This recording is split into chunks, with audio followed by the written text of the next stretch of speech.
Sorry sorry నా photo తీసుకుని ఆడు తీసుకుందాం గిరి ఆడు విఐపి పోతాడు ఈడే విజువల్ మళ్ళీ ఆగిపోతుంది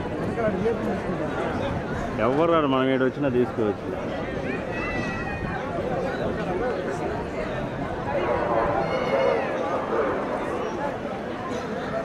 ఫ్యామిలీ దిగు మేడం ఒక్క నిమిషం సార్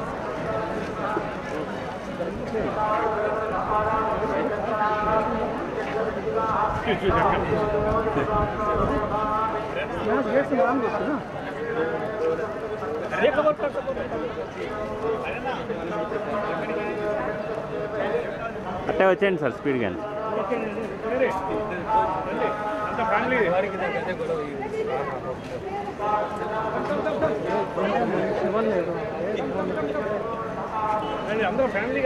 రండి అందరూ వచ్చేయండి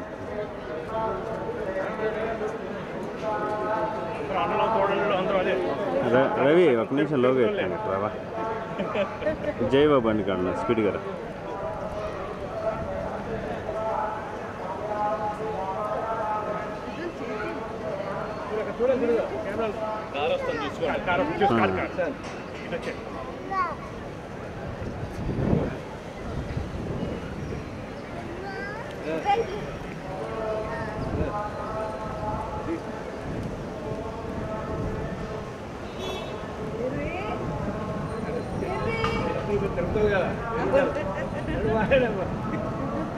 చాలా టైం పట్టేస్తుంది ఏషియా కప్ ఏంటంటే ఒక ఎక్స్పెరిమెంట్ లాగా ఇండియన్ టీం ట్రై చేశారు.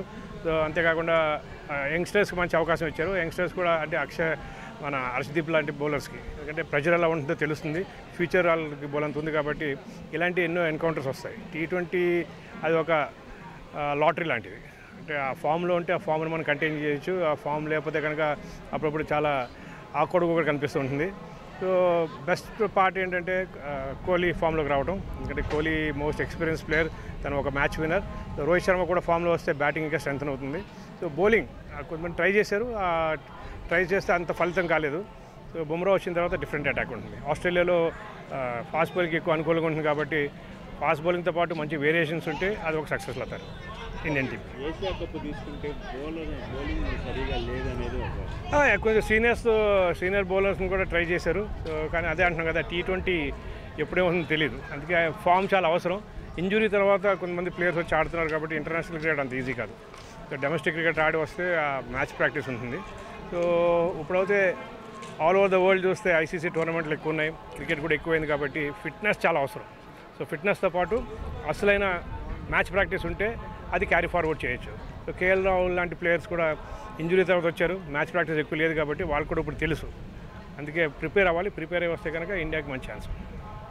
T20 వరల్డ్ కప్ ఎలా ఉంది?